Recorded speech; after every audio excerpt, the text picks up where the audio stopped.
Hi, everybody. It's Warren. How is everyone tonight? It's not working. I can What's hear you, not Carmen. working? Good evening.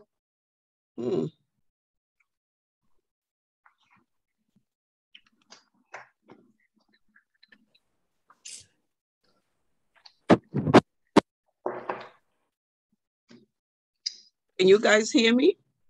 Yeah. Yes.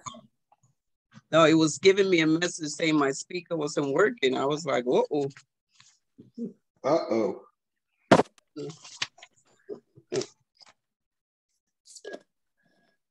me find glasses so I can see you better. I know I put mine on.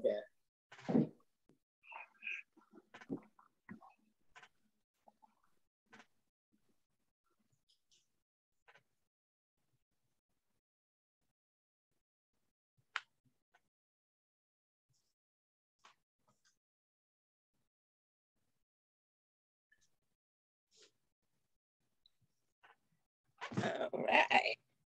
Now we talk.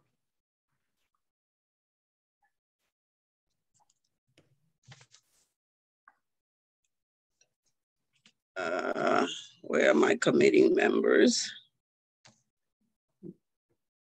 Stay on.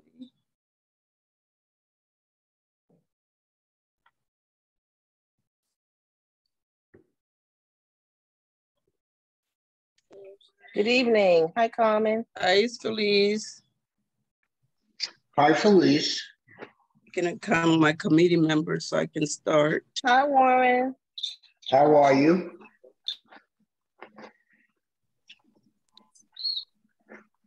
Uh-oh. I'm detecting internet interruptions. Uh-oh. I am. If you just asked if I was how are we? We're fine. Yes. We're grateful. Yes. How are you? I'm good. Same here. Excellent. Excellent. That's what matters. Exactly. A lot of work going on down by you, huh? Yes, indeed. I know. Yes, indeed. I ride through there almost every day, and it's just a gauntlet is the best way to put it. It is a gauntlet, especially, I don't know how they were able to get that building built on top of the building. A lot of people are moving out of the apartments that has been covered by this building being built. Why is that? Because of the darkness? Right. Some people had mentioned that the only windows that they have is in the front, or the back, but they don't have any side windows. I agree. So, I would assume that the landlord sold their air rights. I don't have any information on it. Because in order to build upon another building, they have air rights. They must have bought them.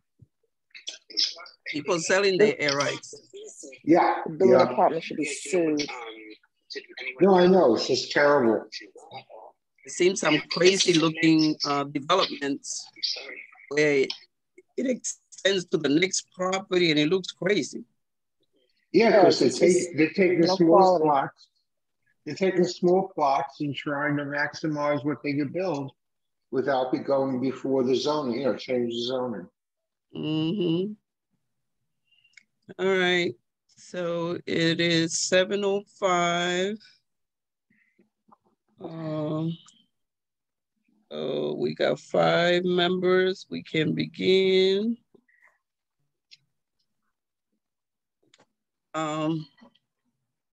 So good evening, everyone. Good to see you. Welcome to the Transportation Committee May's meeting. My name is Carmen Martinez. I'm the chair of the Transportation Committee. Tonight's agenda, we have a presentation from Perch Advisors. Alexander emailed me earlier and said she was coming to the meeting to give update, but I don't see her yet. Unless somebody sees. And Artie Meta from Perch Advisors that signed in. Okay. Hi, I'm okay. Yeah. So we're just going to start by having everyone introduce themselves, say their affiliation, and then we will begin. So I'm going to start with Stanley. You muted. Sorry, Stanley Greenberg from the CB9 Transportation Committee. I'm a community member. Okay. Mr. Friedman. I'm Paul Friedman. I'm the president of the Lincoln Road Block Association between Rogers Avenue and Bedford Avenue. And I'm here regarding alternate side of the street parking. Okay, welcome. Mr. Ellis. Hi, good evening, and thank you, Chair Martinez. My name is James Ellis. I'm with Perch Advisors, and we're looking forward to sharing some information on an exciting project that may impact your community. Thank you. Warren. Hi, I'm Warren Burke. I am first vice chair of CB9, as well as an advocate for transportation. Warren. Artie. Hello, everyone. I'm Aarti Mehta. I am a team member of Perch Advisors. And yes, we are, I and James are in the same team. And we are here to talk and share some information about the new project. And more of it is focused on community engagement. And so we look forward to get your take on this and also share with community some of the project details with the entire team. Thank you. Thank you. Mr. McCafferty. Hi, everyone. I'm Max McCafferty. I'm working alongside Perch Advisors on this clean transportation project. Thanks for having me. Thank you. Paco. Hi, everyone. I'm Paco. I'm a part of a community member of CB9 Transportation Committee for many years. I am also on double childcare duty, so I apologize, but I'll probably have to be muted and hide video for quite a bit of this. But looking forward to hearing what everyone has to say. Thank you. Thank you. Callista. Hi, good evening, everyone. My name is Callista. I'm a community member of CB9 Transportation Committee. Looking forward to hearing more about tonight's agenda. And Suman.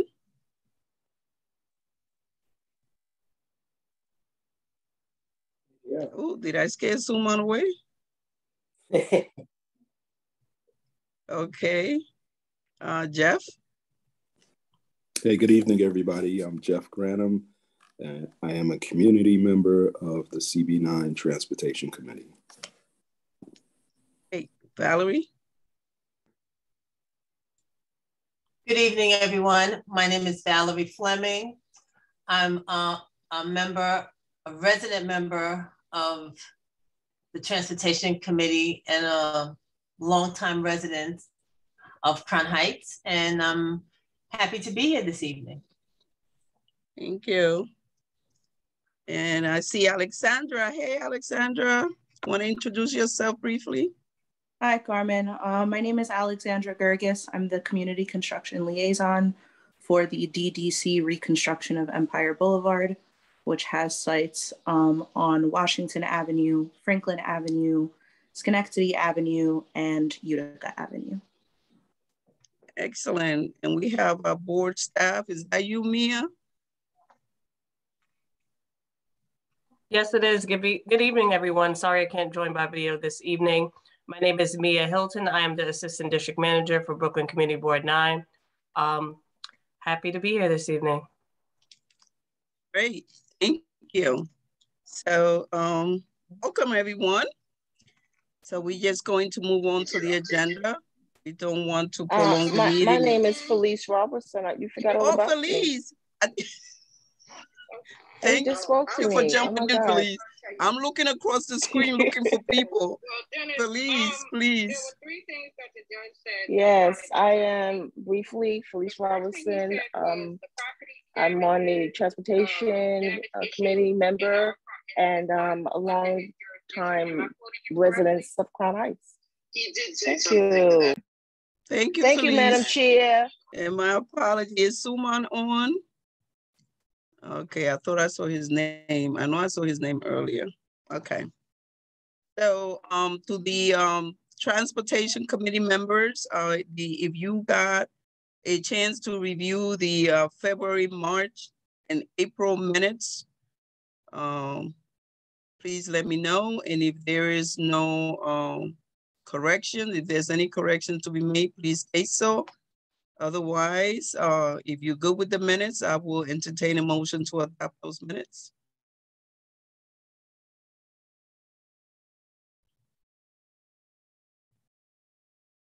Hello.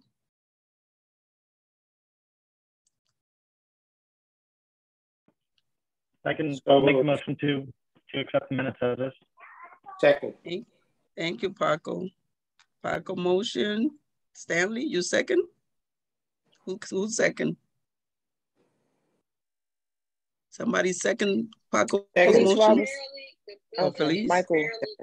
Okay. Huh? How did we come about that? Felice Robinson was seconded? Okay. Thank you. Thank you. You're welcome. So now we will move on to our update from Alexander on the Empire Franklin Washington Reconstruction Project.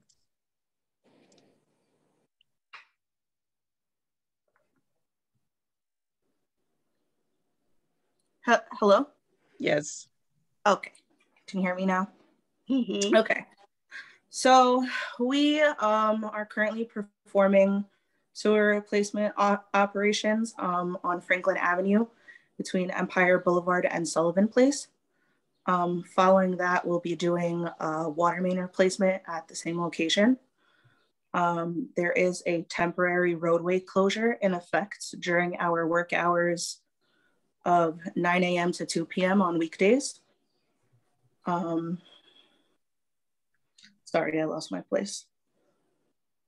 Following the completion of the utility infrastructure operations, which is the sewer and the water main, we're gonna be proceeding with roadway and sidewalk restoration.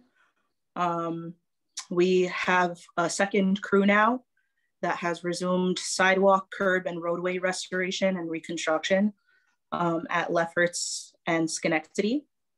And once the restoration at this intersection is completed, the crew will be continuing these sort of surface level restorations at what we've been referring to as the project's East End location, including curb line adjustments at the new pedestrian plaza, Green Street type thing at Remsen Avenue.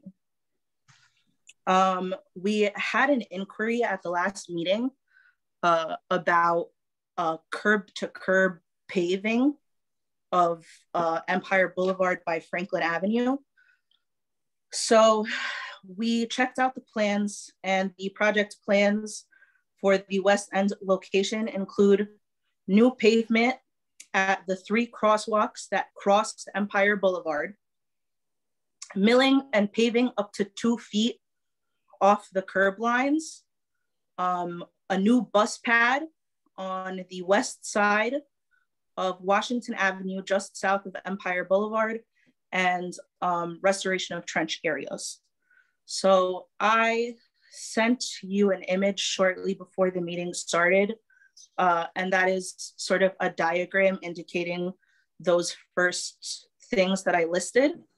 The only thing that diagram does not show is the trench areas that are also going to be restored. So curb to curb restoration across Empire Boulevard is not included in the project plans. That was the question that we had from Paco, I believe, at the March meeting. So yeah, unfortunately, curb to curb restoration across Empire Boulevard is not part of our project plans. It's not something that we are able to like push to include in the project. And the only thing that I can say is if after the trench restoration and the 2 feet off the curb line and all of the different restorations that we are going to be doing, if the roadway condition is not satisfactory, you would then probably proceed to contact Department of Transportation to, I guess, request the milling and paving of the roadway of Empire Boulevard. I believe I did mention at the last meeting that typically the thing that I hear that usually occurs is following a reconstruction, the Department of Transportation usually has milling and paving sort of slated for the area once the project is completed. Okay. Thank you, Alexander. We will now entertain questions. Mr. O'Leary, your hands is up. Your hands up because you have a question. Hi, yeah, I just wanted to make a comment that I think the meeting ID for joining the meeting on the website is wrong. And I was only able to join by finding like the meeting code for the last meeting. I don't know if that's an easy fix, but just pointing that out there. I had that issue. Okay, Mia? So sorry about that. We did transition to a new website and I'm not sure if DoIT transferred all of the new information. I will check into that and also check the rest of the meetings for the month. Thank you so much for bringing that to my attention. And additionally, the diagram that Alexandra just mentioned, I've just emailed it to you guys should you want to reference it to the committee members. Okay, great, thank you. Valerie, I saw your hands come up first. You have a question for Alexandra? Yes, does she have a response to some previous inquiries? And I want to say I don't have my notes in front of me, but I want to say one of the inquiries was about what the green space is supposed to look like, because I think there's supposed to be some green space in that particular area. And last time, I believe we brought up that there's a school there. So what was the consideration for the crossing? Or maybe you can look at the notes. I didn't really, to be honest, I didn't look at your notes, Carmen, but I know that Alexandra was supposed to, provide us a response because one, she wasn't aware, I think, of the school that was there. Yes, so I am now in contact with the school. I did inquire after project renderings for the green spaces that are being constructed. Per my engineer in charge, we don't have current ones available. There was some mention from my superiors at DDC that the design team might have some renderings from the project's proposal. But they have not been able to check that out if they're still available, if they can get those to me yet. I will be continuing to follow up about project renderings. So the crosswalk where the school is on Washington and Sterling, that is not something that is going to be completed by this project. It is not something that they are entertaining adding to the project either. Yeah, I believe you indicated that the last meeting, and there's when we spoke to Diana, there's a traffic study. I think there's a study that was supposed to happen last month, so we have to follow up with Diana. They already had a request for the crosswalk marking, and I believe there was a traffic study that was to take place last month in April. So we'll follow up with Diana on that. She actually was invited to tonight's meeting. She wasn't able to make it, but she said she does have some updates she'll provide either this week or by next week. So I would share the updates when I do get it. So thank you, Alexander. Paco, you have a question for Alexander? Just one last thing. When is the project expected to complete? On the November of this year. November of this year, because it was delayed for about a year, correct? Correct. Of COVID. So during that time, there were no renderings or anything done with the green space? No. Had the project been on time? I'm sorry? I said, because it was delayed due to COVID, no work was done on the green space issue, because had it been on time, there would have been a rendering. So there's nothing at this point, huh?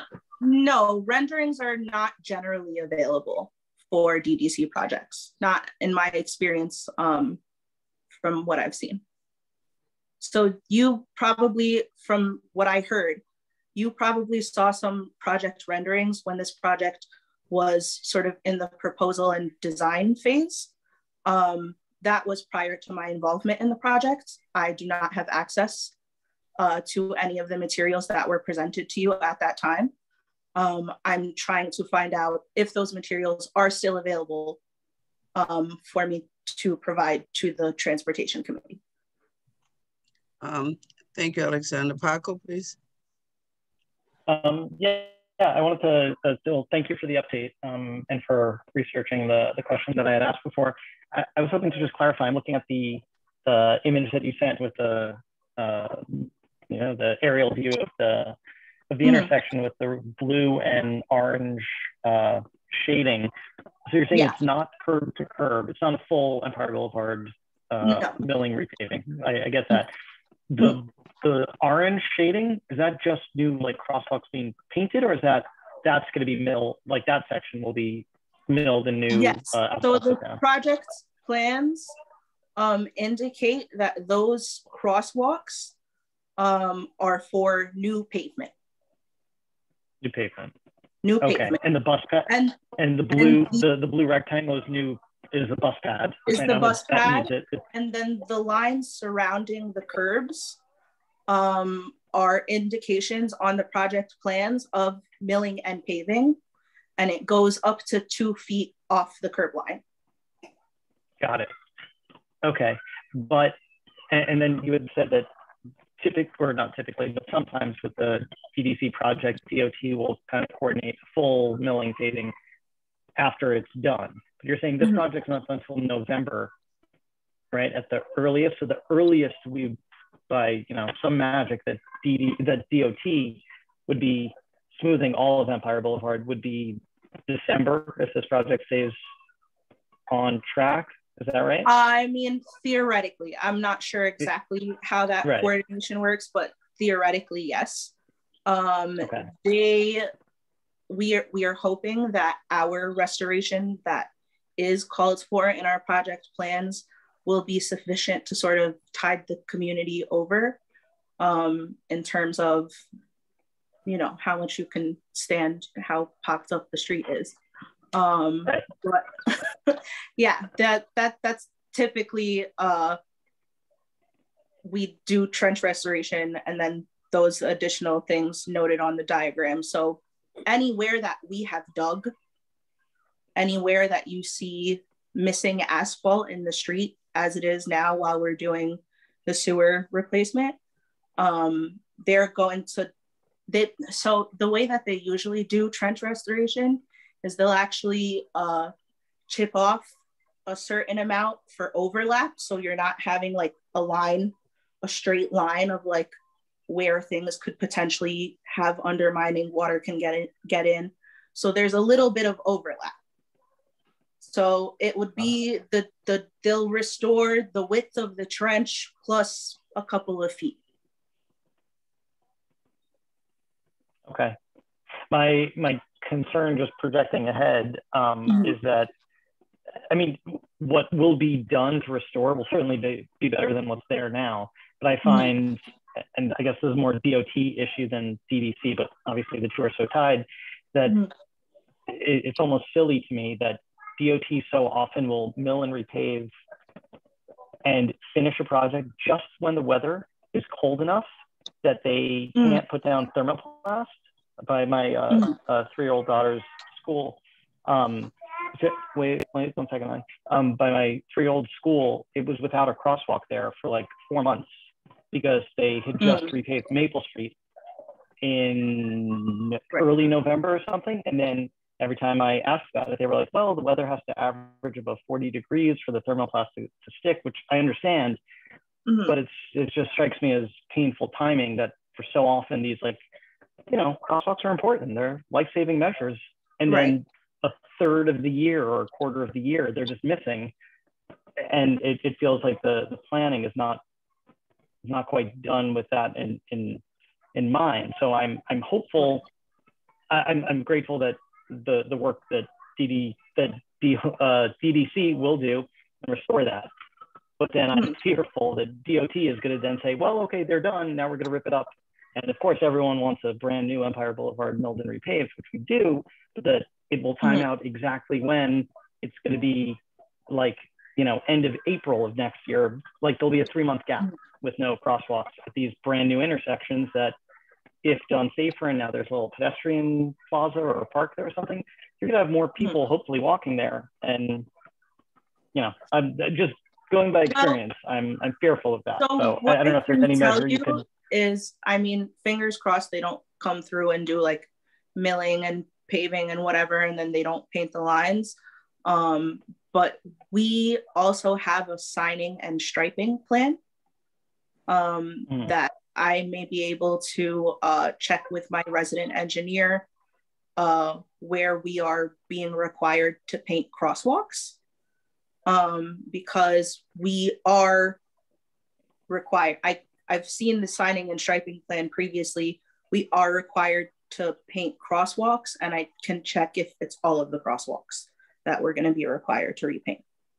Okay, that would be very helpful. Thank you, Alexander. We'll follow up with you on that. Warren, you have a question, and that'll be the last question, please. Yes, I just want to know what edge to edge means, what the jargon means in terms of the repaving. Curb to curb restoration implies a full milling of the roadway. So they'll break up the existing asphalt and clean away the excess. And then they will repave with new asphalt. And that is when they do it literally from the north curb to the south curb of across Empire Boulevard. So curb refers to a full roadway width. I gotcha. Yeah, and milling refers to the breaking up of the existing asphalt, and paving is the laying of new asphalt. So, and this is just because I don't know the definitions and how this works. Why wouldn't they do this?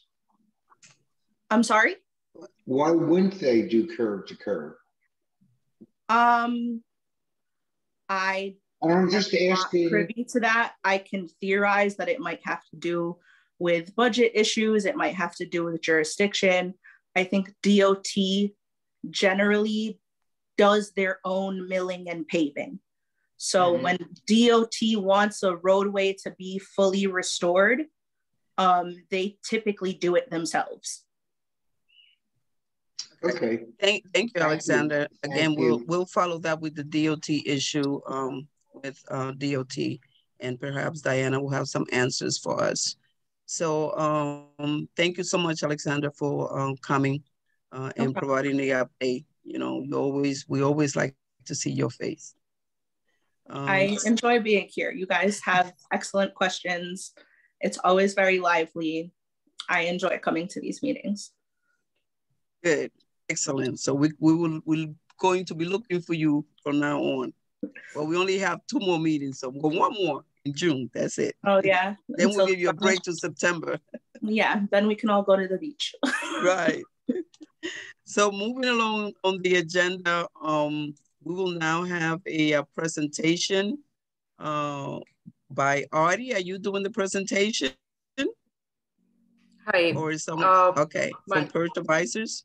Yes, my colleague James Ellis would be presenting, and I'll give an introduction of the project that we want to present. And is it possible we can share our screens? I see that the host is participant screen sharing. Mia? I just made you a co-host, so you should be able to share now.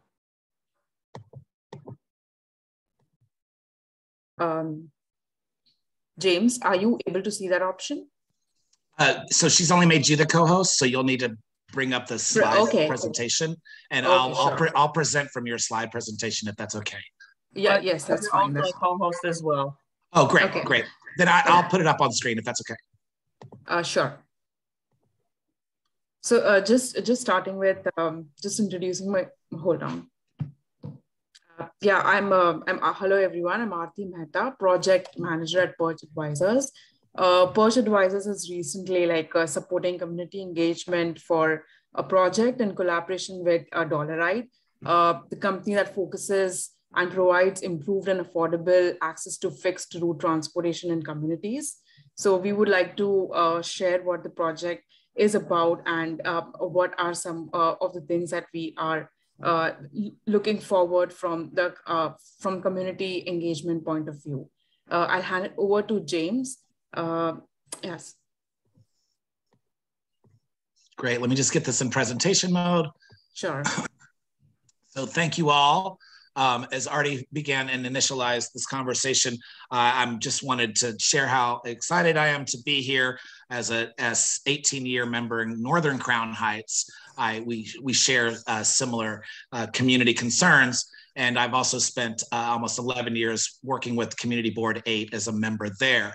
So truly respect the work that you guys do at this committee level and with the stakeholders that you guys bring to the table and the conversations that you guys host. So as already alluded to, we are here from Perch Advisors representing a coalition of community groups as well as the Dollaride technology solution to transportation. And we're here to share with you the success that the Dollaride has had in working with a NYSERDA grant and is now in a round 3 consideration of additional funds to electrifying New York City dollar vans. And as a part of this step in stages, we are curious to get community input and feedback, and we will share with you at the end of this presentation some additional opportunities in which to engage and share your thoughts about electric vehicles as well as the dollar van community, and specifically what Dollaride could potentially offer in solutions.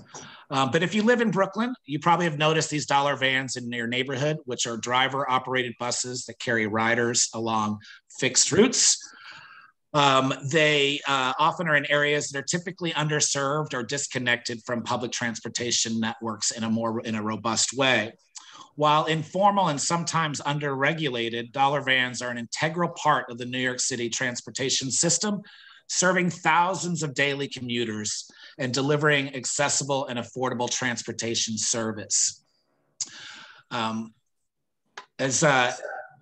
Dollaride, in a sense, was in its entity now, was founded in 2018, as already mentioned, and really has been honing in on understanding and valuing this informal mode of transportation, as well as its challenges that it presents. Their mission, again, is to deliver community-aligned transportation solutions that reduce local air pollution and overcoming these transportation challenges and bringing an improved quality of life to the communities they serve. This provides innovative technology to these transportation service operators and riders as one of the tools that they would like to employ. And Dollaride has deep relationships within the dollar van community if they spent the most recent time getting to know those members and those stakeholders of drivers and fleet owners. And so now we're at this opportunity to grow this vibrant community van network throughout New York City and beyond. But currently we're focused on the corridors of Flatbush Avenue and Utica Avenue and bringing potential technology solutions to this network of transportation. As mentioned, this is part of a NYSERDA grant opportunity, which Dollaride was recently named as a finalist in their Clean Neighborhood Challenge. If selected, the next round of funding will enable Dollaride to put electric vehicles in parts of outer boroughs that lack this public transportation access, including those routes mentioned on Flatbush Avenue and Utica Avenue. James, yes. Sorry to interrupt. Do you want to change slide? No, not yet. Okay. Go ahead. So at this time, Dollaride's team is working on producing their final proposal for this round 3. And we want to hear directly from community members in order to better understand how an electrified fleet, sorry to say that, an electrified fleet of dollar vans can best serve these neighborhoods along Flatbush and Utica.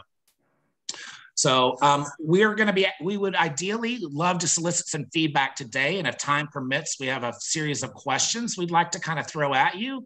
But then ultimately, we want to invite you and your community members to join us by participating in an online survey to get more detailed information.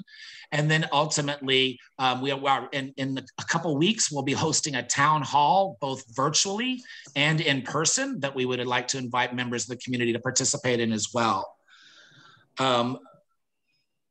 But this input will help us shape the outcomes of what this project implementation would look like and what areas and interests that we would want to address in our challenges and concerns. So if I'm able, I'd love to just kind of share with you some of the roots of the questions that we wanted to ask about. And if there's time today and at the approval of Chair Martinez, we could use this as kind of a jump spot on a few questions that we'd like to ask and gather some feedback from your members. First one is, who is using or not using the dollar van service that you're aware of amongst your community members? And if you know any reasons as to why. Additionally, we're looking to know, what does an expanded or enhanced dollar van service network look like? And finally, amongst community perceptions, we're wanting to know, what opportunities and challenges do you see in an electric dollar van service? Additionally, though, we'd be interested in hearing from your committee about any specific interests as it relates to transportation and how this particular project could potentially partner with your priorities in your community. There's currently a lot of interest at the state level to support equitable green infrastructure. And we want to know, does Community Board 9 share that same interest?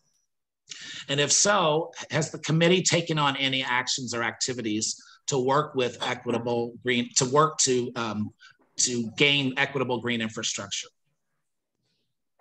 And then finally, I guess there's a litany of other questions we could be asking, but really, I think it boils down to, what are the CB9's transportation issues, and particularly issues related to dollar van surface level transportation. And we would love to hear more about your interest in electrified vehicles and bringing equitable green infrastructure to Community Board 9's community members. So at this point, I'll pause, and again, at the leisure of the chair, we can maybe answer some of these questions. I'll let you select your members to speak, and we can kind of dive in from there. Okay. Well, I see members' hands up already, so. Should I, you want to parse through them? Trying to see who's hand. I only see Kalista, Jeff Warren, and Mr. Let's see if I see. Yeah, I can stop the screen for now if that helps. Yeah, because I need to see. Okay, great. Thank you. Oh, also, I'm so sorry. I want to acknowledge, as mentioned before, Max McCafferty, who is a member of the Dollar Vans team. I didn't want to overlook his presence, and we appreciate him being here as an observer participant. That's the regular dollar vans that I'm writing now? I'm sorry? We're talking about the regular dollar vans that are operating now? Absolutely, regular dollar vans, what you think the dollar van of the future could look like and how it could operate. And then particularly in the context of green infrastructure and electric vehicles and how that might impact your community, either increasing dollar van ridership or recruiting potentially new community members to take this newer and improved service of transportation. All right, so I will, Kalista, so your hand come up. Hey, James and RT, thank you for the presentation, for joining us tonight. I have a few questions, but I actually use the dollar van quite often to run errands. For one, in our district, it is a pain in the ass to take the bus. I live off of a local bus stop, the B41, and I'll be waiting. I'll be waiting, and I'll probably see about 5 or 6 express buses pass by my stop before a local bus finally shows up. That's a huge problem that I've heard other neighbors mention, that it's very difficult to get a bus accessibility that runs frequent enough. Another issue in our neighborhood or in our district in particular is if you don't own a car and you rely on bus or bike infrastructure. I know this is not something that the dollar vans would address, but there's not a good connectivity with some of the bike lanes in our district. So if you want to use a bike to get from point A to point B, it's often disconnected routes, or you have to deal with double parking, which also affects buses as well. And I think the idea of electrifying the dollar vans is a great idea from a climate change perspective, especially with reducing emissions and air pollution. But I am concerned about the pricing. How would electrifying the dollar vans affect the current price of $2? Would it make them more expensive? Because a lot of people that use the dollar van also use them because they're cheaper than the Metro card, and it's a little bit more convenient, especially like you mentioned, if you want to get to Flatlands or Kings Plaza, quicker than waiting for the bus. That is a concern with a lot of people. And there's a lot of transit deserts, especially in East Flatbush. For one, there's a dollar van route along Utica, but I don't know if there's any plans with the dollar vans to go east to west, for example, rather than just north to south. That would be a good option, maybe along Linden Boulevard, for example, to get people from, the eastern neighborhoods back and forth with Flatbush. And there was one other concern, not trying to take over the whole thing, but another concern I have is basically with the current setup, like the dollar vans are technically not vans anymore. They're kind of like mini buses. So how would you be able to electrify those? Is there an option to electrify those? Because those are actually better than the old school dollar vans where you had to squeeze in, you actually could fit more people on the mini buses. Yeah, Kalista, those are some great questions, and thank you for sharing some of the concerns that you've experienced and on behalf of the community members that you relate with. I think right now, to answer some of the questions, the intentions of Dollar Van's technology platform also incorporates this concept of seeking finance models for fleet and van operators to help keep costs at a minimum. We would hope that opportunity and mechanism for funding, whether it be a traditional dollar van or one of the omnibus varieties, which are slightly larger, would allow them to access funding mechanisms within their means. The idea of the dollar van price structure is something out of the control of Dollar Ride, the entity, and that really is operated and determined by the fleet operators and that community of drivers. So I think with anything, we always run the risk of price increases, especially as we see numbers creep up in current market standards. But it isn't the intention of the Dollar Ride platform to pass along any improvements that would then incur additional fees on the front. I think most of the fees would be based on access to the technology apps and the use of that information and data that would be provided to both consumers, being able to reserve a ride on a van, or from the drivers and tracking some of their statistics and numbers and stuff.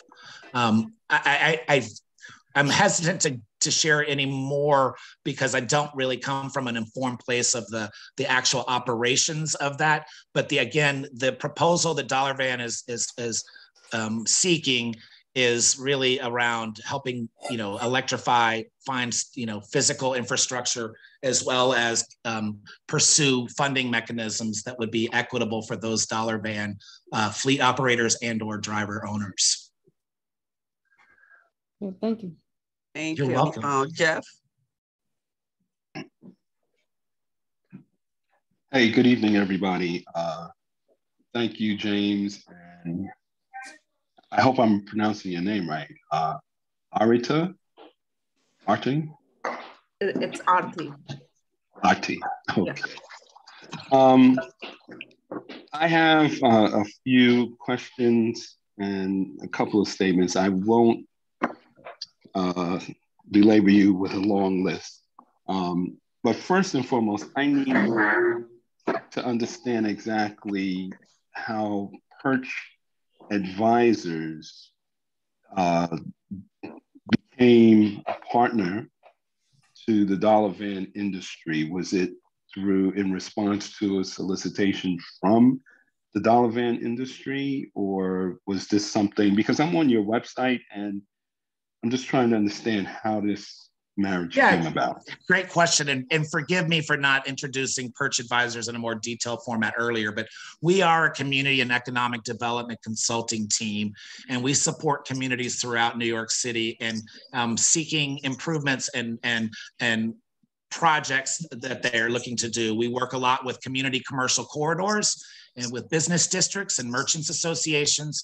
But in this engagement specifically, we've had an ongoing relationship with Dollar Ride and their work in other communities. And we were approached by their team because of the rushed nature of this round 3 application. There is a critical amount of community engagement that they're seeking to inform their application process with more information. So in efforts to streamline and make a more efficient outreach process, our team at Perch Advisors have teamed up with East Flatbush Community Development Corporation and the Haitian American Caucus to really dig in fast and across the central Brooklyn landscape for these type of engagements with community members like yourselves across 8 community boards and various other advocacy groups, environmental groups, transportation groups, and other stakeholders. All right. So Dollar Ride is the entity that is the link between Perch and the individual owner operators of the dollar vans as we understand it. Is that, do I have that correct? I think Dollar Ride definitely. So Perch does not have relationships with the fleet operators. Dollar Ride, the platform, has done their own engagement with fleet operators for over, I believe it's been for the last couple of years, to understand their marketplace and understand their situation from an operator standpoint. And they've used that information for the first couple rounds of this Clean Energy Communities grants that they've so far been a participant in. And now they're at the level of round 3 to go to the next level, which involves community engagement on how to electrify and bring environmentally green, sustainable programming to the neighborhoods that need it. So your presence here at this meeting tonight is a means of obtaining that information from the community, I guess. Is that? Well, it's twofold. Well, there's 3 elements of what we were asking, right? We wanted to have like this conversation here and get feedback about your perceptions of dollar vans as a network, your ideas and priorities as it relates to green infrastructure and environmentally cleaner transportation. And then we also want to invite you to participate in the survey that we'll share a link to, and the town halls by which we're going to host one virtual and one in person for all of the communities in one location to have another more robust conversation to the same effect. Well, all right, so I'm not going to hog the floor. I'm just going to answer one of your questions. Please, yeah, thanks. And you asked about use of the dollar van service. I am not a big proponent of the dollar vans. I do use them when there's no other alternative. I actually find the service on the B41 acceptable, if not better than acceptable. No pun intended, but the dollar vans are shocking, even without electrification, in terms of how they operate. I think that saying that they're reckless is being kind. As it was stated earlier, they are the fastest way to get from point A to B, but you do so at your own risk. And that's pretty much where I think regulation of the dollar van industry would be beneficial to everyone. And as you stated, they are unregulated. So that raises more questions for me, because when you speak about a project such as this, it seems like some regulation would have to be brought to bear on an industry that feels like it's run by outlaws to me. So that's all I want to say for now. Thank you, Mr. Granum. Those are some very valid points. And again, I apologize for not sharing the network relationship that we all have with the partners that are presenting this today. But good point, and that's the exact kind of feedback. We want to know what it is and why, and your impressions. Chair Martinez? Warren, you have a question? I don't have a question, I have a statement. The community board regulates these dollar vans. And I do feel that for us to take any opinion or action is inappropriate at this time. So I would like to essentially end this conversation in terms of conflict of interest. Thank you. May I ask, can you explain what the regulation of dollar vans are by community board? Yeah, no, I'm not going to explain it, but I will say that when dollar vans want to go through our district, we need to vote on it and to approve it. And don't confuse that with my personal environmental things, which of course electrification is better. But I think that for this committee to give an opinion is not appropriate at this time. All right, thank you, Warren. Mr. O'Leary? Mr. O'Leary, you have a question? Yeah, I don't know. Am I allowed to ask a question now? Yes, please ask your question. Oh, okay. Sorry, I was just I wasn't sure with what Warren just said. This might even tie into what Jeff had mentioned. I have had similar experiences to him with regards to the recklessness of these vans, but I don't know if everyone is aware, but there are murmurs of a bus lane potentially going in on Flatbush, and I see that is your route, and I'm wondering if that would be beneficial to your service, which I'm assuming that it will be, but I would just like if you could comment on that. Yeah, I'm actually, without knowing any of the metrics or features that Dollar Ride is looking at for efficiencies when it comes to integrating with bus lanes or not, I'm going to have to withhold any response because I'm not certain as to how that would benefit or impede progress or operations for Dollar vans in general or Dollar Ride, the entity. Thank you. Mr. Friedman? You have a question? Yes, thank you. This is something that only just came to mind when Jeff made his comment about the reckless driving. I often enough see the vans using bus stops, even affecting that the buses can't stop in the bus stop or have to stop out in the street. So I'm wondering, what is the regulation at all about the dollar vans using the bus stop? Sometimes I've seen them pretty much just, I don't know if you would say parked or standing in the bus stop and not just picking up people or dropping them off there, but really being in the way of the bus. So I just want to know how that fits in. Thank you. Yeah, to my understanding, according to city regulations of dollar van operations, they are not entitled to use the bus stops or any other formal bus stop that may be in place, whether it's MTA sanctioned bus stops or another private bus stop. They have to avoid those locations.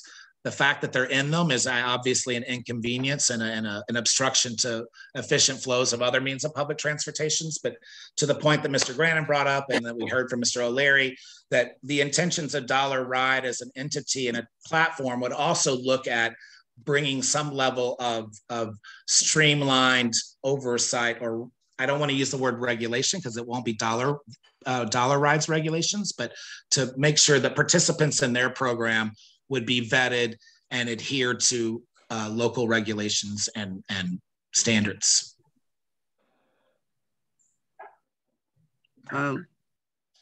Thank you. Valerie?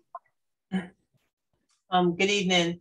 I guess that's what I was kind of trying to find out with regard to this third party, I'll call carrier, that's transporting people around the city. I had the pleasure of the experience one time, felt that I feared for my life, the way the driver was driving.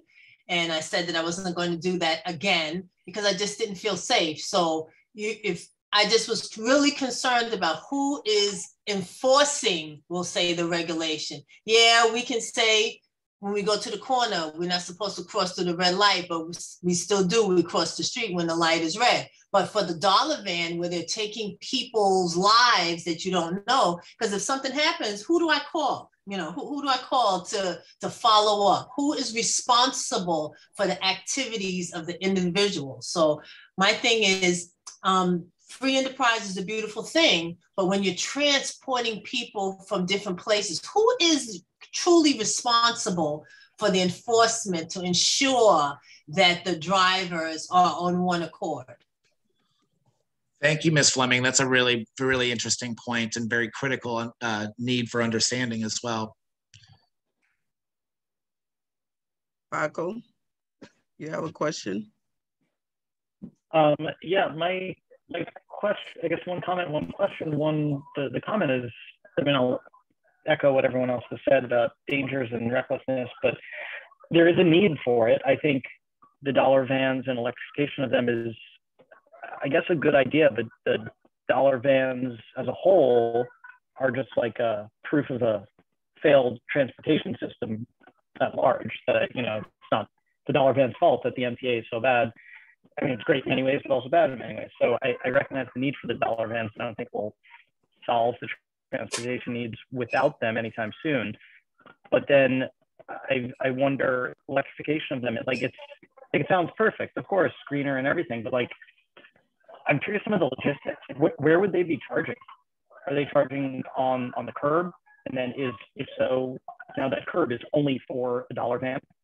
Yeah. Or is it only for, I mean, we've seen during the pandemic in open streets that entire streets are transformed into not even having car traffic. But if you make infrastructure for for dollar van charging curbside, then you're kind of dictating that street always has to be exclusively for cars or whatever. So I'm just curious some of the logistics.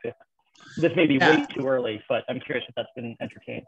I mean, interestingly enough, in short, our team is also curious how that's going to work. And I think that if NYSERDA round 3 with the Clean Communities grant will allow us to dig deeper and really start to look at site planning and physical locations and the physicality of those logistics. Currently, Dollar Van and the team is working with another group of consultants that are more entrenched in the architecture, landscape, and real estate. And so they'll be looking at the physical locations and potential opportunities there. I see that my colleague, Mr. McCafferty, has his hand up. If I may, Chair Martinez, have him speak. He might be wanting. I was actually going to call on him to get his perspective as well. Thank you. Yes, yeah, happy to offer some perspective on our strategy around EV charging.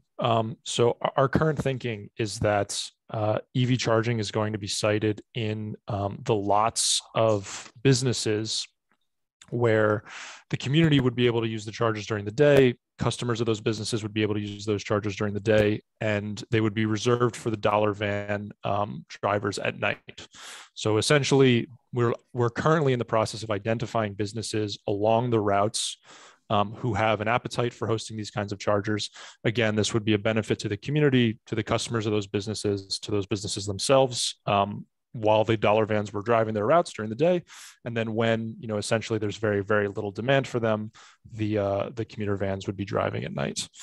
Also, yeah, just wanted to say I really appreciate the feedback on the perspectives of dollar vans from community members.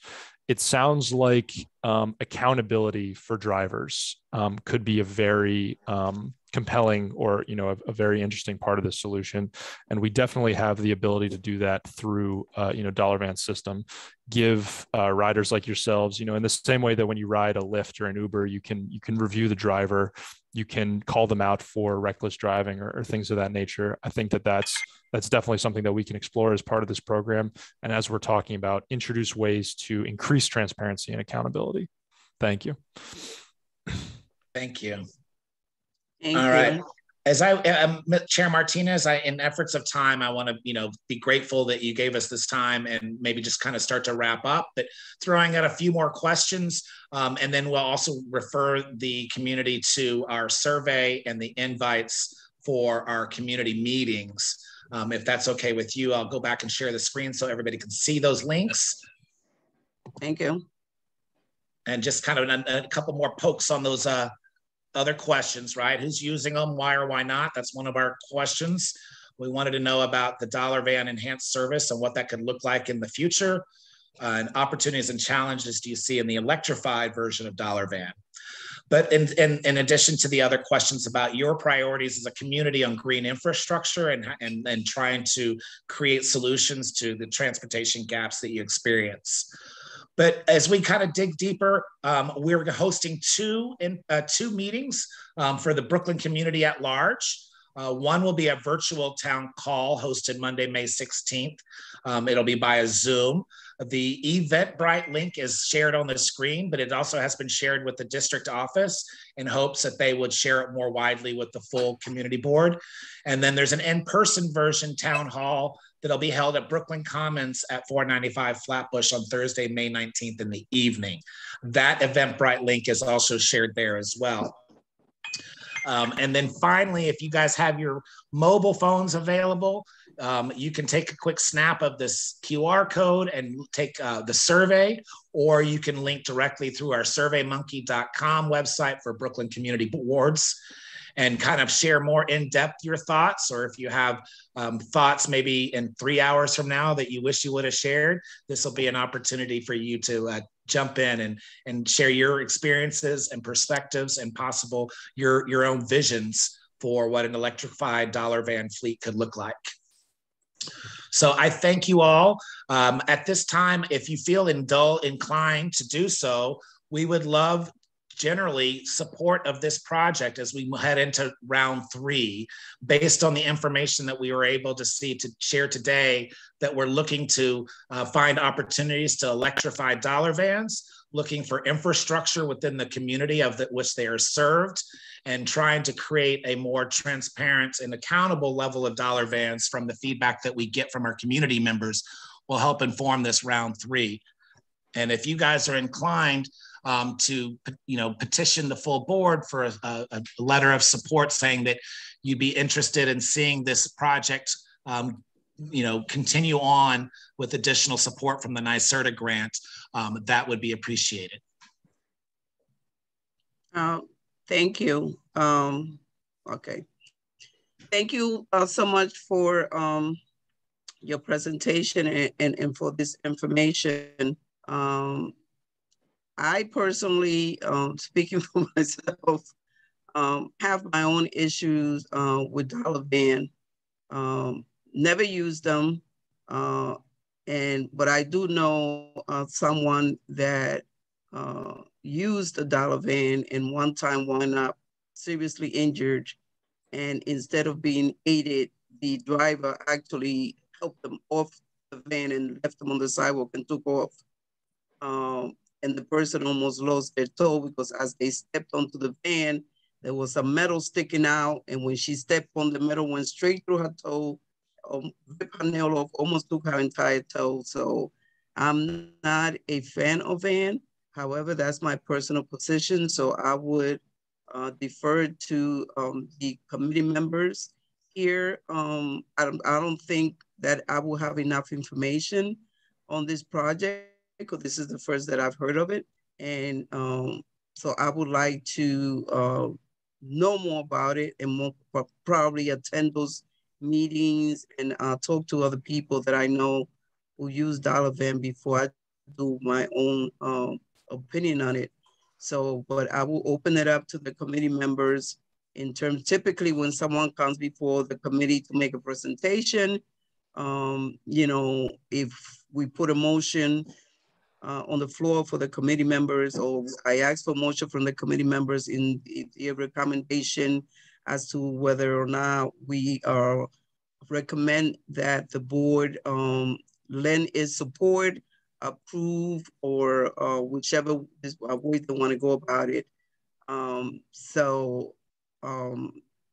Again, I'll defer to the committee members. If anybody feels that this is something that we should move to the board, or if this is something that requires a whole lot of more research and study before we even make such a recommendation. So open it up to the board, to the committee members. I'm sorry. Yeah, Carmen, question. Mm-hmm. I know that an explanation was put forward to answer my question as to exactly who the players are, but I honestly didn't understand it fully. And part of that has to do with the fact that I need more information, and I hope I'm speaking for everybody else on the committee. So for that reason, I would definitely not vote to forward this to the board. I think that as great a job as was done tonight for the presentation, more should have been done. I need to understand clearly who purchased, clearly who Dollar Ride is, clearly where the money trail is, and as it filters down to the providers, the individual van owners. Like there was reference to fleet owners, but my understanding is that many of those vans, those buses, are individually owned. So I just don't understand it. And for that reason, I'm not willing to support moving it to the board yet. Anyone else? Stanley?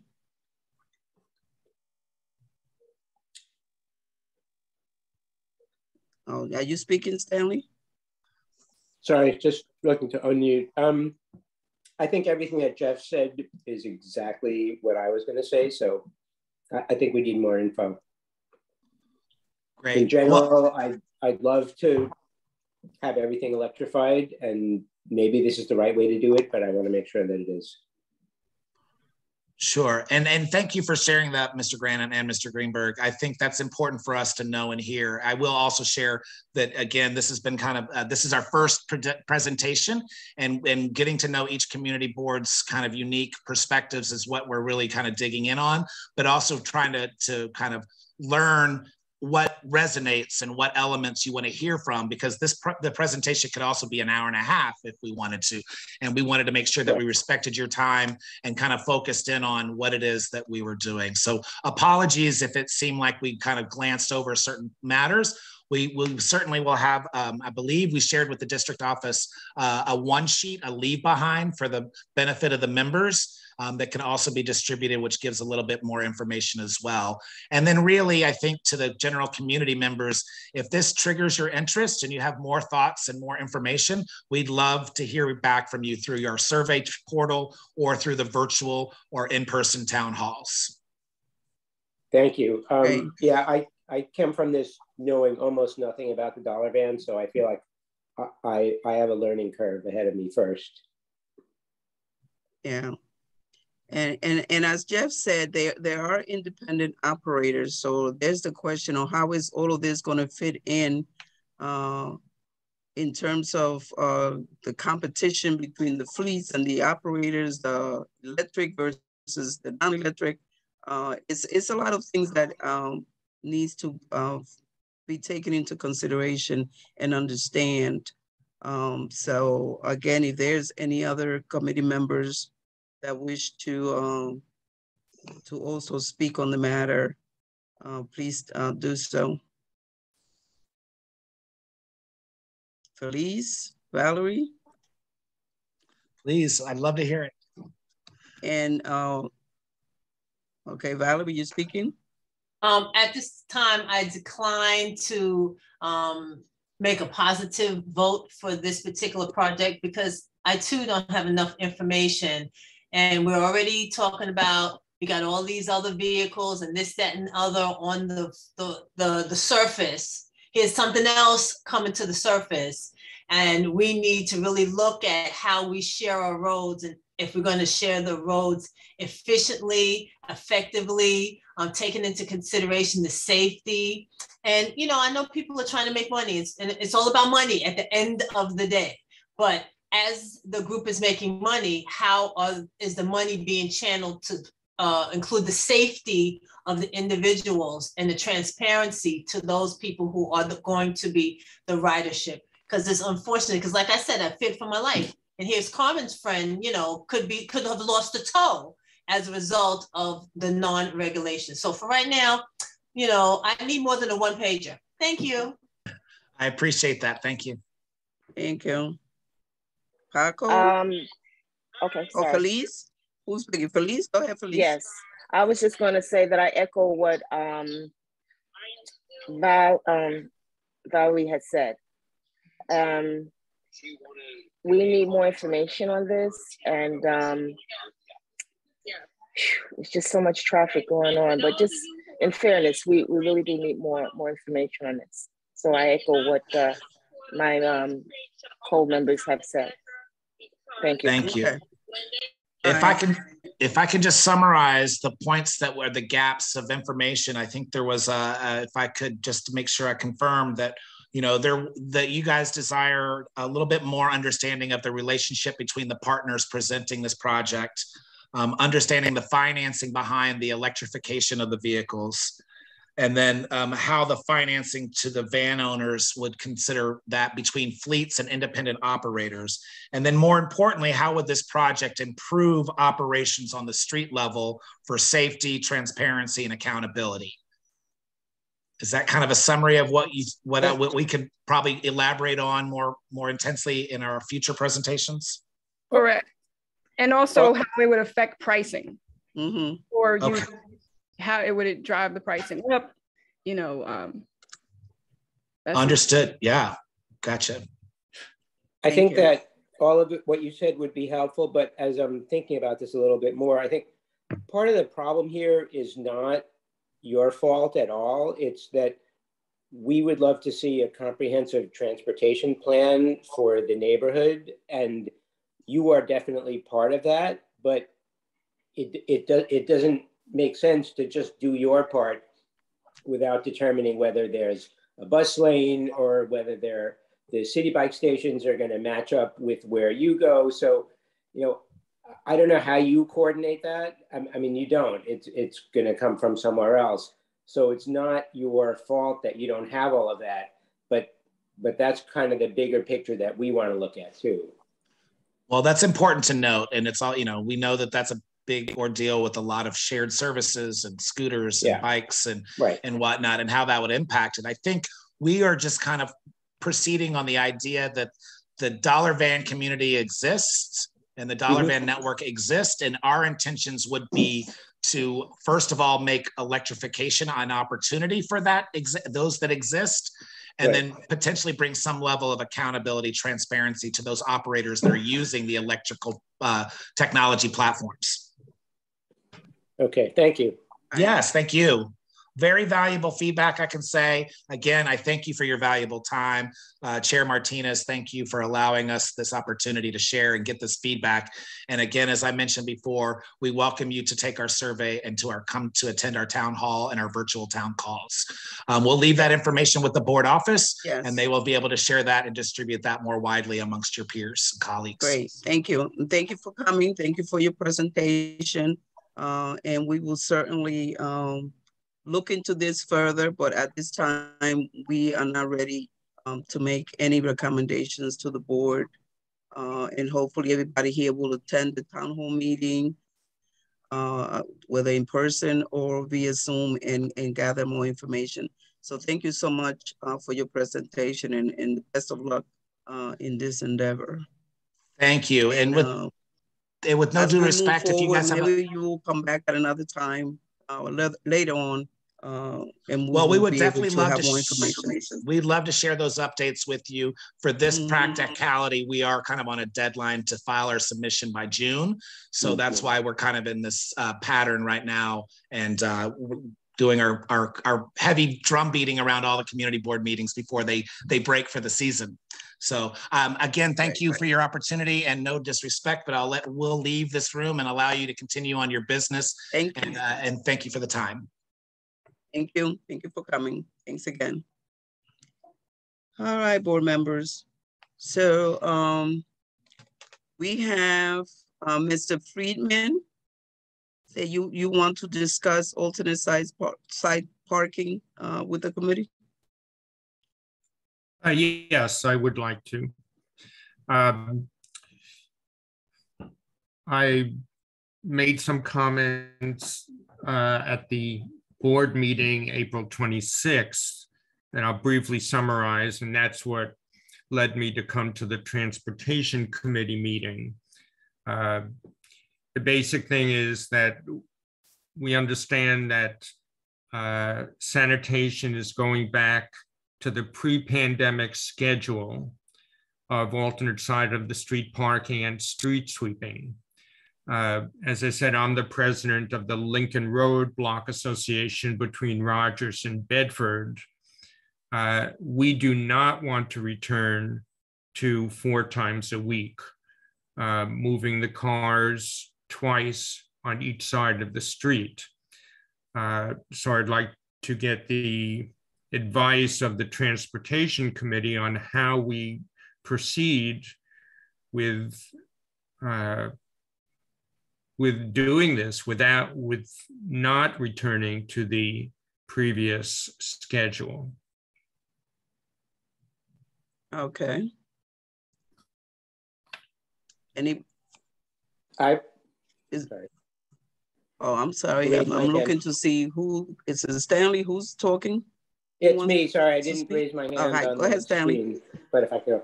Go ahead. I'm in favor of twice a week alternate side parking. The streets get so dirty if we don't have that. I'm sorry that you're going to have to move your car that much, but you know it's not a right to have a private car parked in public space all the time. And this is one of the responsibilities. You're going to have to move it around so that we can have clean streets. I'll just make a comment for that. I do not have a car. So this is not based on anything that I want for myself. I'm speaking on behalf of neighbors on the block who have expressed that they want to stay with the twice a week. On our block in particular, as it happens, we're pretty diligent about picking up the litter on the sidewalks and keeping the tree pits free of litter, and even the catch basins free of litter so that they don't get stopped up in the rain and snow. So on our block, we're pretty diligent about all of that, including the curbsides on the street. So we have our own particular opinions that on our block, we have not noticed any loss of cleanliness when it reduced from 4 times a week to twice a week. And we don't see any compelling reason on our street to return to 4 times a week. So again, I'm asking for your advice on how we can follow up on this, because I understand that it is something that the community board is involved with. And part of my remarks last Tuesday at the community board meeting was to quote from the New York City 311 portal that says you can contact your local community board to request changes to an alternate side parking sign or regulation. Community boards will conduct a public hearing then vote on any recommendations to sanitation regarding alternate side parking regulations. So that tells me that the community board definitely does have a part and actually an obligation in these regulations. And if we want to not return to that, if we want to change whatever applies to our block, then it seems that the community board is obligated to hold some kind of hearing about that. And so I'm at this meeting to ask how to proceed with that. I'm not actually here to ask for opinions about whether or not it's a good idea, since on our block, this is what we want, and I'm representing our block, so I want to know how to proceed through the community board. Thank you. Thank you. Warren? Hi, Paul, it's Warren.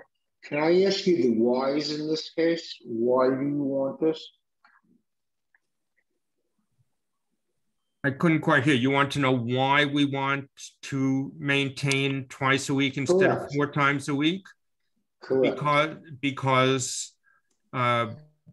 we have not noticed any compelling reason to return to 4 times a week. And as I said, on our block in particular, we're very diligent about our gardens, the litter on the sidewalk, the litter in the streets, the litter in the tree pits. So we do take responsibility for the cleanliness of our block, and we don't see a need to return to moving the cars 4 times a week, which is, it is an inconvenience. And when cars don't, well, I think this would be true on any block. When not every car gets moved, then it creates a traffic hazard with vehicles having to weave in and out to get down the block. And in some cases, based on the way people park, it makes it almost impossible for larger vehicles to get through if not everybody moves. But those are not the reasons why we're making this request. So our reasons for making this request has to do with our involvement with the cleanliness of our block, and we don't want this change back, and we feel that we absolutely do not need this change back. And again, I want to know how to proceed with this with the community board. Thank you. Okay, thank you. I'll let Carmen answer Police. Oh, hi, yeah, hi, Carmen. This is Hector. I actually agree with the last caller, because we had a few months ago, actually, we had a block cleaning activity that involved everybody on Washington Avenue, Montgomery, Sullivan, and we were cleaning the block.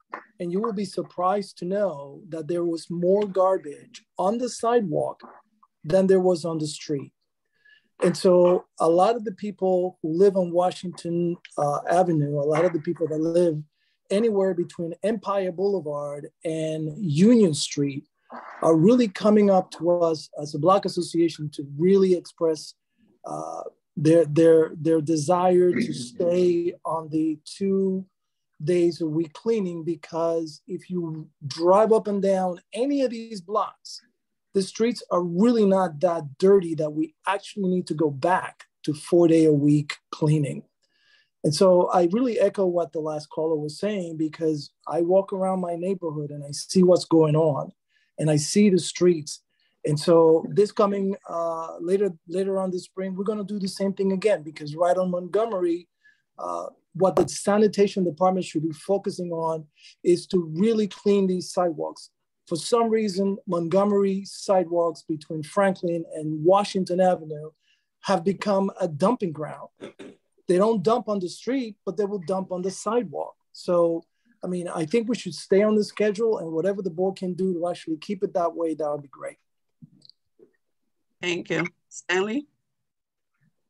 Did you speak? Sorry, I'm just trying to go back to what Paul Friedman said. He wants to know what the process is. I mean, while I'm opposed to what the block wants, it sounds like they're entitled to a process, and that's what we should be dealing with now, not whether we think it's good or bad. Am I right?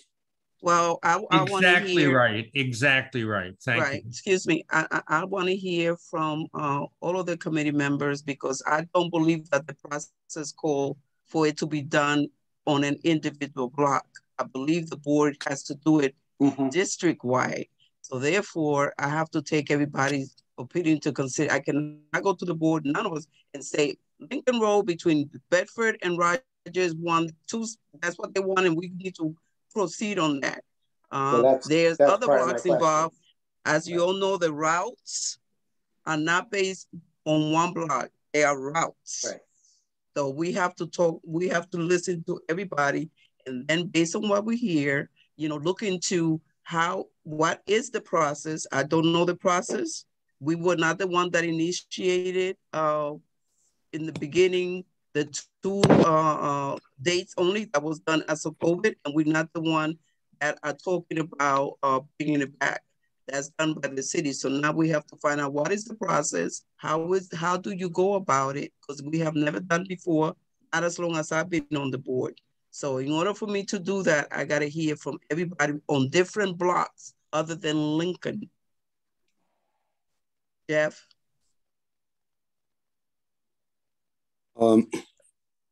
That actually was one of my feelings as well, that the issue, one block in the community board could pose a problem, or it could set a precedent. And I'm not one to say that a route is the one thing that would make this impossible to happen. Because if I recall correctly, the block that Mr. Friedman is here representing is one of the few blocks in our district that has a unique problem that was created by the imposition of the bike lanes. If you've ever turned down Lincoln Road during alternate side, you would think there was a massive traffic jam. And that's because when the cars are double parked, they cannot, or they are forbidden, they'll be ticketed if they double park over the bike lane. So instead, they are literally double parked in what would be the traffic lane, which only leaves the parking lane on the side that's to be cleaned as your means of getting down that block. So when Mr. Friedman talks about a traffic nightmare where, say, one car doesn't move, he's absolutely correct, right? Because I have been caught in that, thinking that I was in traffic, only to find that I was behind a line of double parked cars. Then you go into the open lane, which is the parking lane, and find somebody didn't move their car. I'm sure he could tell you better than I what happens if you have a truck, an ambulance, a fire engine that's trying to navigate down this. That's number one. So I think that that's a pressing issue for Lincoln that's different than the other blocks in our community, right? Now, the other thing is something that I can vouch for right here on my block, Sterling Street, which is that since the move to 2 days a week has been implemented, I honestly don't see that we've had an uptick in dirty streets. But Carmen, you know as well as I that Sterling Street, very similar, I guess, to Lincoln, the residents take it, on themselves to keep our block clean. So when you look at these reasons, I think that it might be something to consider, because why is the Department of Sanitation and the city willing to spend this money to reinstitute this if it's truly not needed? It's a lesson that COVID may have taught us, that on some blocks, 2 days is sufficient, right? Now, after I've said all that, I'm gonna throw this at you and I'm gonna sit down. I am in support of the return of 4 days, but not for anything that I just said. I've found that with 2 day a week park alternate side, we have become home to long-term parking. People figure that with 1 day a week alternate side, if they get a ticket, they just got parking for $65 a week. If that's not the biggest bargain in parking in New York, I don't know what is. In the world. So, the reason why I support it. But I understand what Mr. Friedman is saying. And for all those other reasons, I like to present both sides. I think that maybe they could get an exemption so long as there's nothing etched in a stone tablet that says we can't carve out a block in the middle of the community board. Thank you. Paco?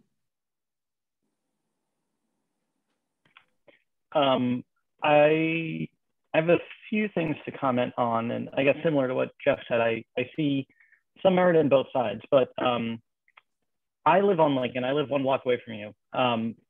My street's filthy. We don't have a good block association. There's no block association. And I'm closer to Nostrand. I'm between Nostrand and Rogers.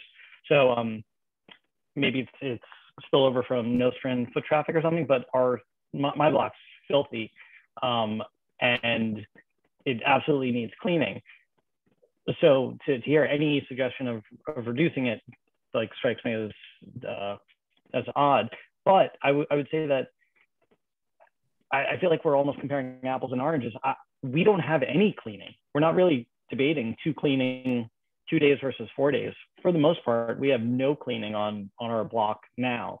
And I mean, I work from home and I'm often in my front room looking out there at those hours. The truck does not come with any great regularity. I know, I think it's July 5th, they're supposed to return the rules. I would almost be curious to see, and with the return to the rules, I think they're returning to actually in ticketing more regularly. I'd be curious to see what the streets look like after the return, and then maybe in the fall or something, we revisit what the issue is. But I would say, I mean, I also walk, when I walk to the subway, I walk on your block. Your block is clean, my block is not, but it's the same stretch of Lincoln. And so, yeah, I think it varies by block. And so we do have to look at it as a holistic picture. Many, many years ago, I lived in CB6, and I remember they reduced street cleaning there from 4 days to 2 days. And the process, at least then, and I'm trying to find it online now, but the process then was the DSNY has its own cleanliness report by borough, or sorry, by a community board. And it needed, I think, a 6-month average of 90%, whatever their metric is. It would have it be above like 90% clean streets. And then they can entertain changing regulations. And that's how we got it done in CB6. And I know I'd once looked it up here, and the CB9 was not high enough to achieve that. This was years ago, so maybe we are now. But I do believe some of the process still lingers in that DSNY has its own kind of cleanliness scorecard, and will help decide. And it certainly cannot be on a block basis. It's on the entire district. And then just to Jeff's point of logistics, I hear you that Lincoln Road, Lincoln and Maple both have a bike lane, but Lincoln's much wider. So I don't know if this is the issue on Maple, but you're right. They will sometimes ticket if you're parked in the bike lane on Lincoln. But when I move my car, I park right outside the bike lane, as does everyone on my block. And there is still ample room to get through. If someone does double park, it would pose a problem, but it doesn't, sorry, if someone doesn't move their car, it poses a problem. But for the most part, everyone looks to see if no one has moved a car, and they leave enough width for a car to go through that it causes cars to slow down, but there has not been a traffic jam on my block, and I'm just 1 block away from him. So, so yeah, so in summary, my street is still filthy on Lincoln. But if we're just talking process, I think it's DSNY sanitation cleanliness report that would determine it. Thank you. Valerie, do you have something to add? Just briefly, actually, I requested, I proposed a 2-day alternate side parking about 4 or 5 years pre-pandemic, because it was just like big issue back and forth with this here, and they're giving tickets and this, that, and the other during that time period. So they alleged that there was so much dirt and so much trash in the area that they had to do it 4 days a week because, to keep it clean. So, I laughed when it went down to 2 days a week during the pandemic. So recently, I'm finding that there hasn't been that much trash. There've been a lot of PPE stuff that's scattered around throughout the entire city. But the one thing that I do see is non-enforcement of vehicles without tags that are abandoned on the block. And I want to say that if we go back to alternate side of parking 4 days a week, that would pull the cover back and would encourage enforcement of actually what they should have been doing all along.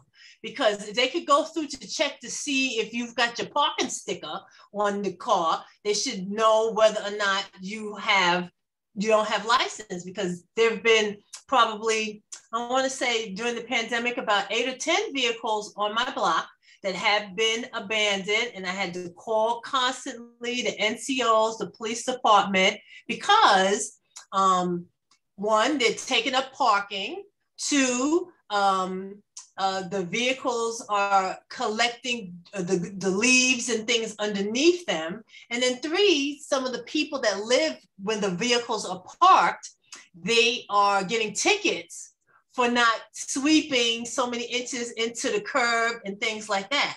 And also, we've also had abandoned bicycles that have been chained to the tree guard. So it's not like it's just free parking for people. People are attaching their bicycles there. Some of them, they look like they kind of broke down maybe a little bit, they're in need of repair, and they're just trying to ditch them, but they will chain them to the tree guard.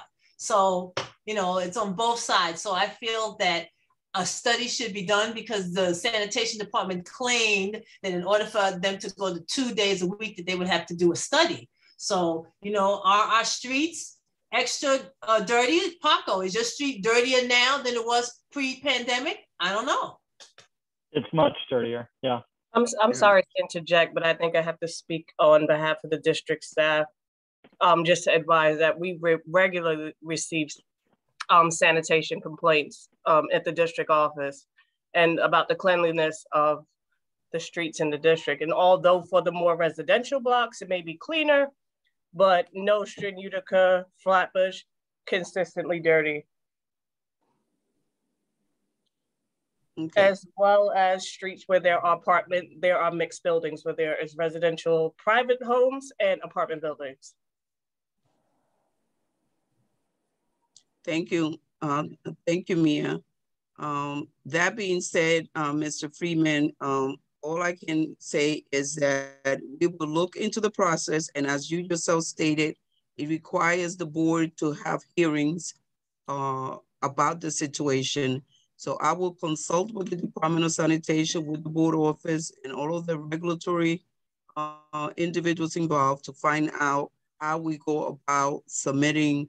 First of all, I would like for the board to not just talk about Lincoln, the entire district, because I do believe that it entails the entire district, or at least per route, and not just a block. I just don't see regulation being given to one block and disregard all of the surrounding ones. So I will look into that, and hopefully by the next meeting, which will be in June, we will be able to give you more information, or you can stay in contact with the board office and they will provide you more details. So thank you for sharing your concerns and your requests and your desire to maintain Lincoln as a 2-day alternate side parking street.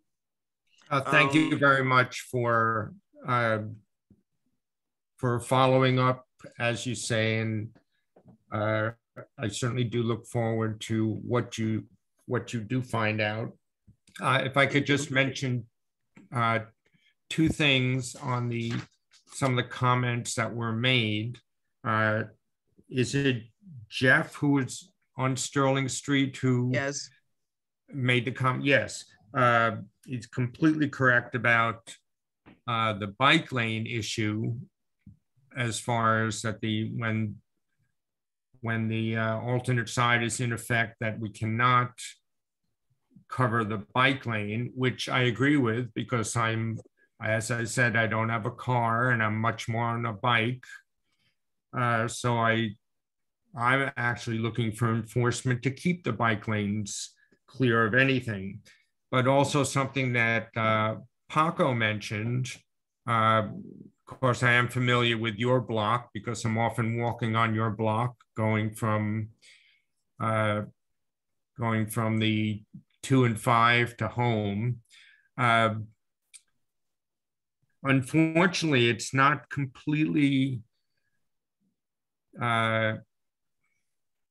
people aren't as careful as they should be, that when you see a car that hasn't been moved and you're moving your own car, that you'd be diligent in making sure that you leave enough space between your car and the car that hasn't been moved to allow for traffic to proceed. Unfortunately, people are not always that diligent about that, and that is not infrequent that leads to the traffic issues and blocking the street from anything larger than a small car. But thank you very much for all the attention that you've given to this and all the comments, and I look forward to the follow-up. Thank you very much. Thank you, and thank you for coming. So I would like now for Warren, there was a meeting earlier this afternoon with Diana Serrano concerning an issue that was brought to the board's attention. I unfortunately missed that meeting because I was on a Zoom, but Warren attended, so I will ask Warren to please brief the Transportation Committee on what transpired at the meeting. Hi, everybody, it's Warren. Basically, this is a request from the principal of one of the Wingate schools. And what he requested is that because Kingston Avenue from Clarkson up to Rutherford is a very wide street. And he was concerned about the safety of his students. Basically, we met with Diana, and the principal explained that they have about 1,500 kids. There's a lot of speeding and reckless driving, and there's no street markings on Kingston. And just to note, Kingston has just been repaved, so it's an appropriate time. In addition to that, I'm going to add not only the Wingate School, but there's a school for disability children on on Rutherford and Kingston, as well as there is the EMS headquarters on the south side, the southeast block of Kingston. There's a Kings County outpatient program along that road, and there's also Kings County food service for the hospital.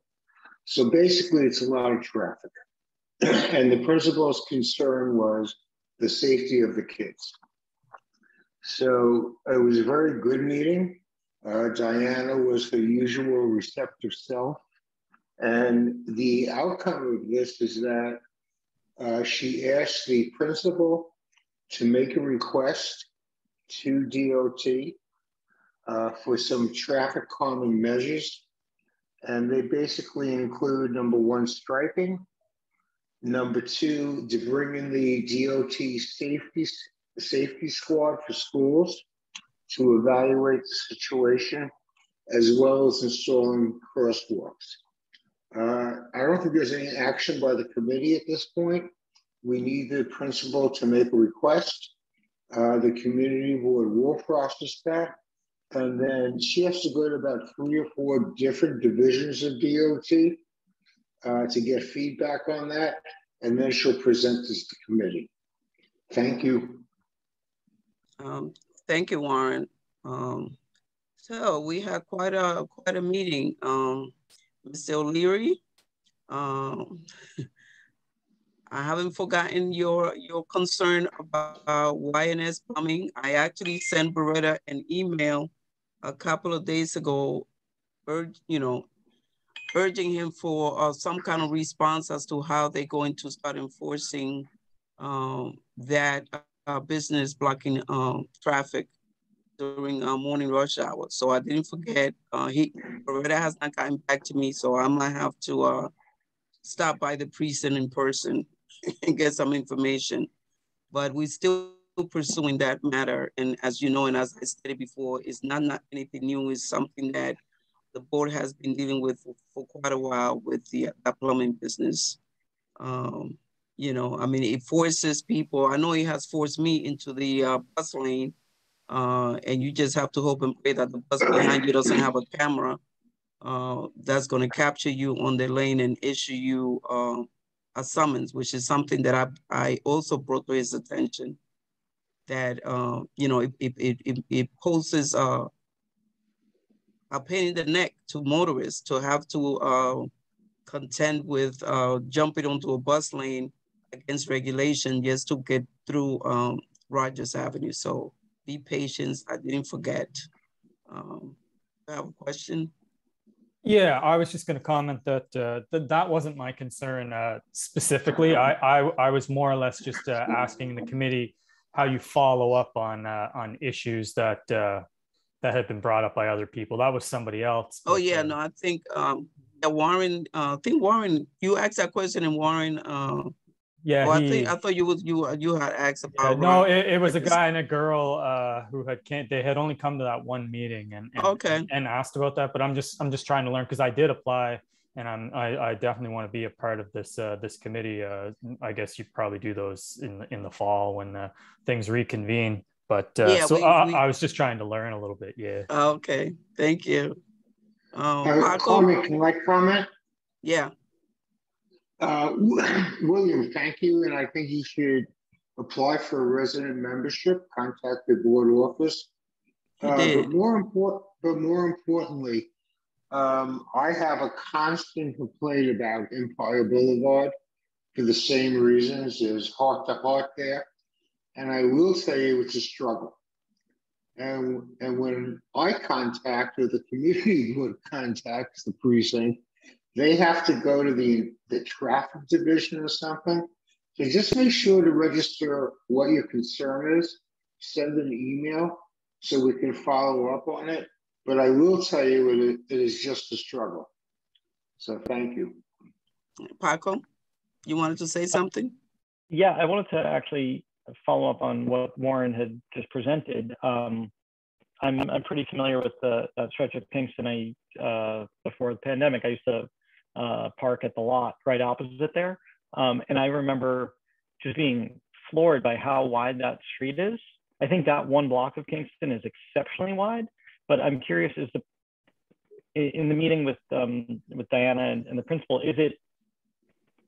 is it that they're looking at traffic calming on that block, or is it Kingston throughout CB9? Because I would walk from that lot up all up Kingston, and I thought the entire width of Kingston is actually very wide. So I would hate to, I don't want to ever make one block safe and leave the next block dangerous. So I'm curious, is it a corridor of Kingston, maybe Kingston up to Empire, Kingston up to Eastern Parkway? Is it exploring a treatment that's more robust, or is it just localized with, paint and plastic or something for just by Wingate School? Okay, Paco, it's from Clarkson to Rutherford, and after Rutherford, Kingston narrows. So that's the area Rutland. that. Is it not Rutland Road? Rutland. I'm in New Jersey, sorry. But anyway, it's from Clarkson to Rutland, and then it narrows into a regular size. And for everybody's information, I would say from Clarkson to Rutland, it's like a four-lane highway. Right. There's some very positives about that. There's the lane I guess the most western side is used by teachers in the hospital to park, and they park outwardly. And then on the other side, there's a lot of buses and traffic, and as well as trucks to the hospital. So we did not get any resistance to calm in this area or to rationalize it, but I don't have anything to report until Diana checks it out. Does that help you, Paco? Yeah, that helps a bit. I guess I'm curious to see what Diana eventually comes back with, and I guess like if she were to present something that was just localized there, I would very much support it. But I would also say, you're right, it does narrow above Rutland, but Correct. It's still too wide. It's still a 4-lane there. Yeah. It's like a 5-lane below. So, you know, I'd say the whole corridor needs it, but I understand what you're saying. Paco, as a resident, I live on Brooklyn Avenue, and it's like a speedway from Empire down to Winthrop. Right. So we're responding to a request here, and I certainly would agree with any traffic calming actions on the other streets. Great. Thank you. Thank you. Thank you. All right. Thank you, everyone. So I doubt that we'll be able to finish the rest of the agenda unless we're going to stay on for 10 o'clock.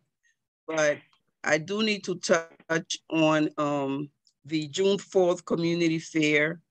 As I indicated at our last meeting, the Transportation Committee is tasked with coming up with ideas as to what resources, what agencies that deal with transportation we are to invite, and what kind of information we are to give out. So I have reached out to DOT and MTA to try to get resources and information on business and employment opportunity with both agencies, as well as commuters programs such as Fare, Reduced Metro Card. There's also Accessoride and other programs that they have available, other transportation programs. I don't know if you guys have anything else, and probably inviting someone from Transportation Alternatives to give some information on some of the issues and initiatives that they've been working on. So if anybody has any other ideas or suggestions, please share them. We must give this information to the board so that they can proceed with completing the outreach for the event, which is scheduled for June 4th.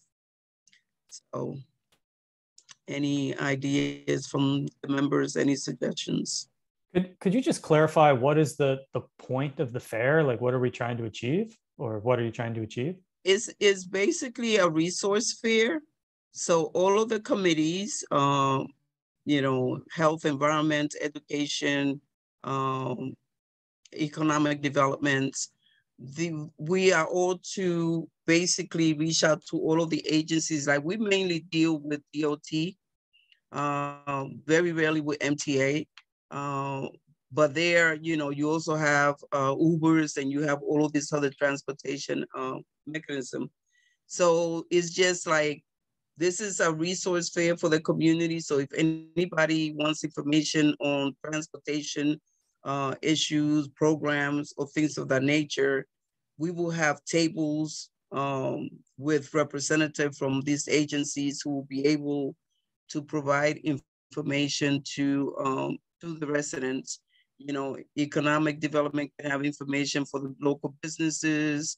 You know, the health and social service, I believe they're going to have healthcare presenters there, presenters on the health industry. So it's kind of like a big open community resource fair. So all of the committees have to basically say, okay, you know, this is what we are going to concentrate on. This is what we're going to present on to the community. So, you know, city bike, there's a whole lot of stuff out there. I mean, now we just had the presentation from, what was it, Dollar Ride? So, you know, it might be a place for them to come and give the community information on what they're planning to do. Like, is there a possibility to have someone from like the NYPD there? Will they be there? Is that like they're obviously involved in some transportation? Oh yeah, we have a public safety committee as their department. Okay. So they will have somebody that, you know, they will have from the police department. I don't know if they're going to, you know, dealing with public safety. They probably have a table with all kinds.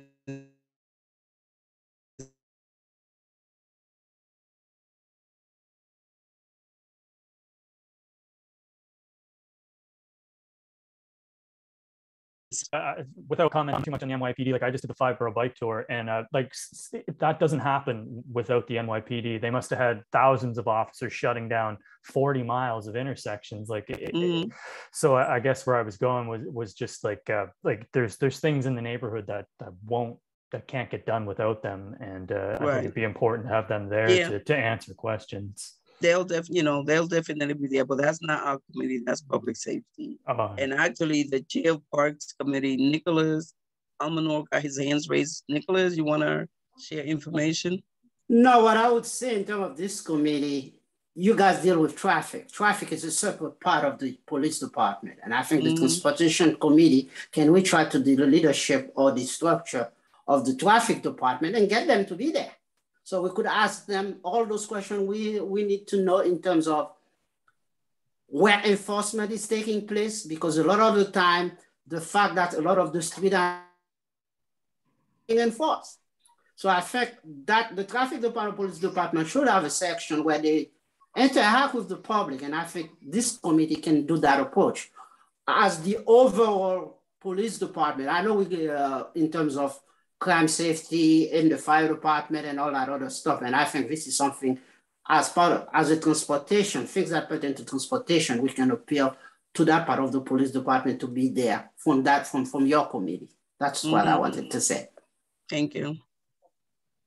Elise, you have a... Yes, I have a question. Right, so I heard that person speak, and the police department don't really deal with that so much, but I know someone in traffic enforcement that I can inquire to be there for us, that pretty much like direct traffic and know what's going on in the city, is, you know, as far as, you know, the streets are concerned. Would that be a help for us? Sure. Thank you. You're welcome. Sure. Thank you. Welcome. All right. So I think we had quite almost 9 o'clock. Woof. All right, we covered a whole lot, learned a lot. So we were supposed to have discussion on the articles that Jeff shared and also that Kalista shared. I don't know if you want to proceed with that. I am personally burnt out, or we can table it for the next meeting. I'll leave it up to you guys. Let's table it for the next meeting. Definitely, let's table it. Motion on table for the next meeting.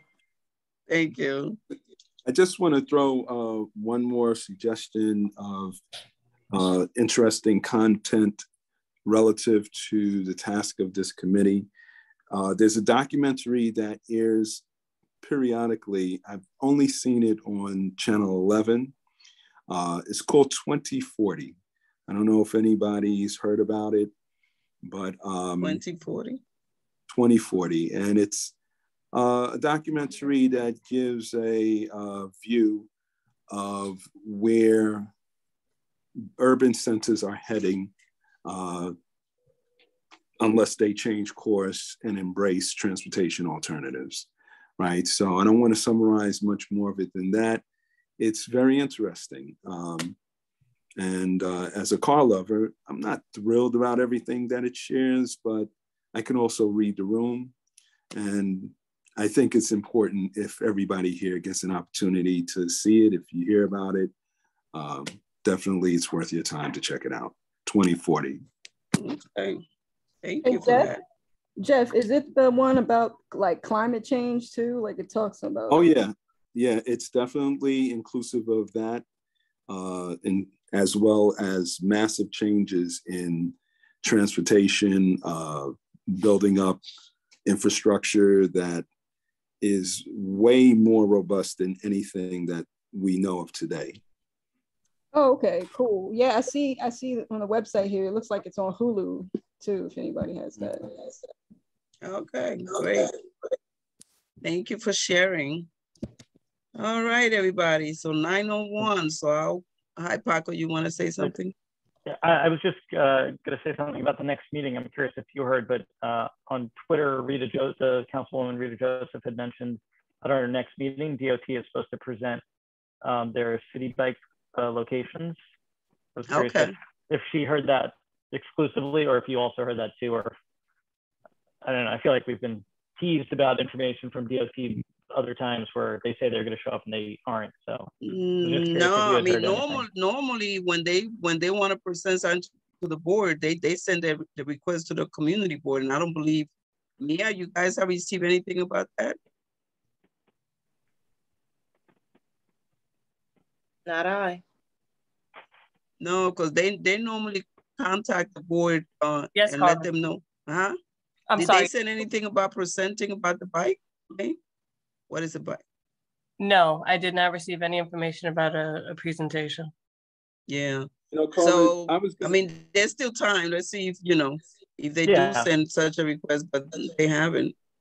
Not that I know of, but that would be great. So something came across on the Nextdoor platform tonight from Community Board 8 that's talking about the city bike expansion that's what you were just talking about, right, Paco?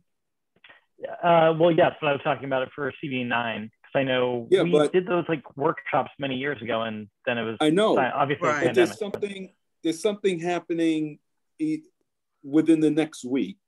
I'd have to look at it again. That's Community Board 8. But they're talking about CB9 in this post that was shared tonight on Nextdoor, because it says that they coming to CB9 too. Yes. If it'll be nice if they let CB9 know. Yeah. If I come across it, if you're on Nextdoor, you can access it. The problem with information posted on Nextdoor, if you're not on Nextdoor, you can't read it. You have to open an account. Yeah, no, I think I'm on Nextdoor and I read it occasionally. So I have to get in there and read it now. All right. Okay, great. Well, I will entertain a motion to adjourn at 9:03. Motion. Yes, I seconded. Second, third, fourth. I third it, fourth it. All right, Felice made the motion. I think Jeff seconded before you, Calista. Great. Well, thank you, everybody. All right. Have a good night. What's left of the night. Good night, everyone. And Carmen, thank you so much. Because I will good night, everyone. Let's get together to make that fair success. Okay, we will, Nicholas. Okay. Yes, Felice. I will contact you so you can speak to the agent or the manager himself, so we can make that. Okay, great. Thank you. You're welcome. All right.